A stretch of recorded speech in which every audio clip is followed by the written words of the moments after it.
কেটে গিয়েছে 7 দিন। শেফালি জারিওয়ালা মৃত্যুর পর ভেঙে পড়েছিলেন তার স্বামী পরাগ ত্যাগী। শোকের মধ্যেও হয়েছিলেন কটাক্ষের শিকার। অবশেষে মৃত্যুর 7 দিন পর মুখ খুললেন তিনি। শেফালিকে নিয়ে তাঁর ভাবনা চিন্তা সব ভাগ করে নিলেন। শেফালির মনের মধ্যে আগুন ছিল, বাইরে থেকে সে আগুনের আঁচ পাওয়া যেত না মনে করেন পরাগ।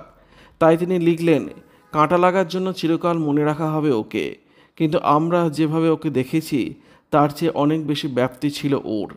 মাধুর্যে মোড়া এক অগ্নিপিণ্ড ছিল। খুবই বুদ্ধিদীপ্ত, নিজের লক্ষ্যে অবিচল। শেফালির কাজের ধরন, কাজের প্রতি নিষ্ঠা, জীবনযাপন সব বিষয়ে প্রশংসা করেছেন তাঁর স্বামী। কিন্তু কাজের বাইরে ও এক অন্য সত্তা ছিল। সবাইকে সহজে আগলে নিতেন ও ভালোবাসতেন। তাই পরাগ লিখেছেন, সাফল্যের ঊর্ধ্বেও ভালোবাসার জন্য ওকে সকলে চিনত। স্বার্থহীনভাবে ভালোবাসতে জানত ও সকলের মায়ের মতো ছিল। নিজের চেয়ে অন্যদের বেশি গুরুত্ব দিত।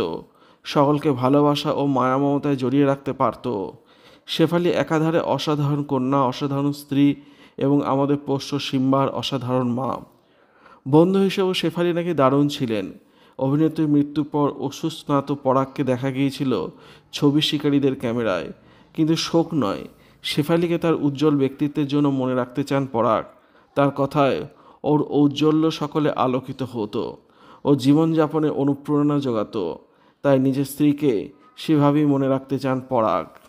ঠিক কী ঘটেছিল সেদিন রাত্রে পরাগ জানান, সেদিন বাড়িতে সত্যনারায়ণ পুজো ছিল। আর এই পুজোর জন্য সারাদিন উপবাসের পর অ্যান্টি এজিং ইঞ্জেকশন নেওয়ার ফলে এক ধাক্কায় রক্তচাপ কমে যায়। তাতেই হার্টে চাপ পড়ে হৃদরোগ। তারপর ফ্রিজ থেকে বের করে খালি পেটে বাসি ফ্রাইড রাইস খেয়েছিলেন শেফালি। এতে ফুড পয়জনও হয়, ফলে আর বাঁচানো যায়নি শেফালিকে। পুলিশ জানিয়েছে 2 বাক্স ওষুধ উদ্ধার হয়েছে অভিনেত্রী বাড়ি থেকে।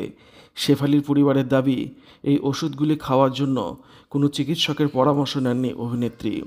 তবে এই ওষুধগুলি ওর শরীরের উপর কোনো প্রভাব ফেলেনি। ভিডিওটি আপনার কেমন লাগলো কমেন্টের মাধ্যমে লিখে জানাবেন, আর অবশ্যই চ্যানেলটি সাবস্ক্রাইব করবেন। ধন্যবাদ।